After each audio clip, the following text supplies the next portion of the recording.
அடுத்ததாக குப்பை மேனி இலைச்சாறு 2 தேக்கரண்டி.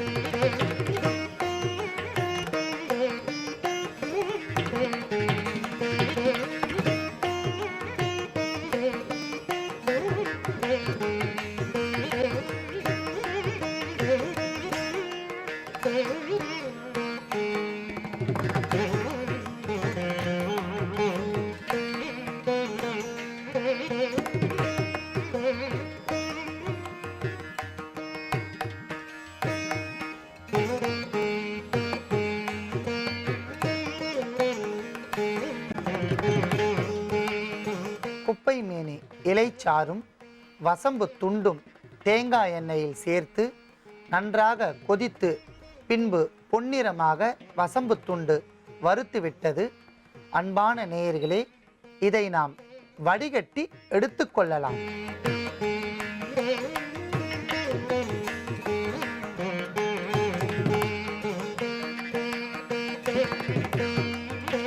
இளம் பச்சை வண்ணத்தில் இருக்கக்கூடிய இந்த வசம்பு தைலம் மிக சிறந்த கிருமி நாசினி.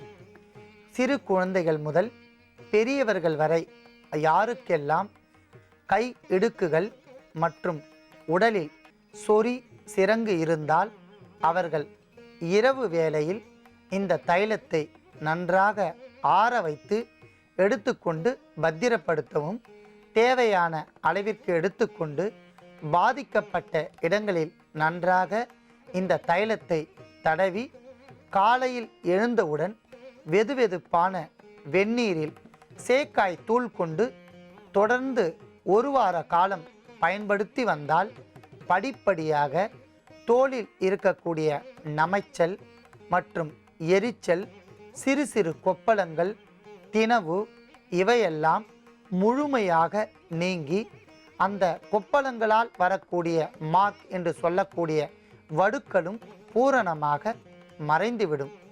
அன்பான நேயர்களே, இந்த தைலத்தை பயன்படுத்தி வருகின்ற வேளையில் பத்தியம் ஒன்றை கடைபிடிக்க வேண்டும். உணவில் கத்தரிக்காய் சேர்க்கக்கூடாது. ஏனென்றால் கத்தரிக்காயிற்கு சிறிது அரிப்புத்தன்மையை ஏற்படுத்தக்கூடிய ஆற்றல் இருப்பதால் கத்தரிக்காயை தவிர்த்து உணவு சாப்பிட வேண்டும். அவ்வாறு பத்தியத்தோடு கடைபிடித்து இந்த தைலத்தை பயன்படுத்தி வந்தால் முழுமையாக நோயிலிருந்து விடுதலை பெறலாம். அன்பான நேயர்களே, மிகவும் எளிமையான முறையில் நம் வீட்டு தோட்டத்தில் கிடைக்கக்கூடிய குப்பை மேனி இலைகளை கொண்டும் நமது அஞ்சரை பெட்டியில் இருக்கக்கூடிய வசம்பு துண்டை கொண்டும் நாம் செய்த இந்த வசம்பு தைலம் மிக சிறந்த கிருமி நாசினி. இதுக்கு மேல என்ன சொல்ல போற? சொல்றதுக்கு வேற ஏதாவது போய் இருந்தா சொல்லிடு. அவதான் என்ன ஏமாத்தி எல்லாத்தையும் என்கிட்ட இருந்து பறிச்சிட்டான்னு பார்த்தா நீயும் இப்போ அதே தான் பண்ணிருக்க. ஏன் ஆலியா, ஏன் இப்படி பண்ண? இந்த உலகத்துல பாட்டிக்கு அப்புறம் நான் யார் மேலேயாவது உயிரியே வச்சிருக்கேன்னா அது ஊ மேலதான் உனக்கு தெரியாதா? ஏன் இப்படி பண்ண ஆலியா? உனக்கு காசு பணம் அவ்வளவு முக்கியமா போயிடுச்சு. அதுக்காக நம்ம உறவை கூட மறந்துடுவியா?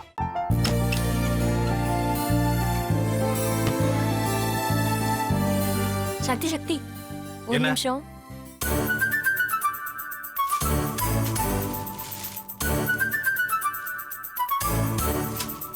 இந்தாங்க. என்ன இது? உங்களுக்கு பிடிச்ச பிராண்ட் செப்பல். இது என்ன, நான் தலையில வச்சுட்டு தூங்கணுமா? சரி, அதை விடுங்க. இங்க பாத்தீங்களா, டைம் பீஸ். இதோட அலாரம்க்கு தான் நீங்க டெய்லி எந்திரிக்கணும். அதெல்லாம் என் மொபைல்ல இருக்கு. முத்து, முத்து, என்னடி இவன் முத்துன்னு ஒருத்தைய உருவாக்கி விட்டான்? செல்வியை மறப்பான்னு பார்த்தா எப்ப பார்த்தாலும் முத்து முத்துன்னு கூப்பிட்டு இருக்கான். முத்துவ கூப்பிட மட்டுமா செய்யறான்? முத்துவ வச்சு என்னென்னமோ செய்யறான். நாம தான் இழிச்சவாய் மாதிரி வேடிக்கை பார்த்துட்டு இருக்கோம். என்ன முறைச்சு என்ன பிரயோஜனமாயா?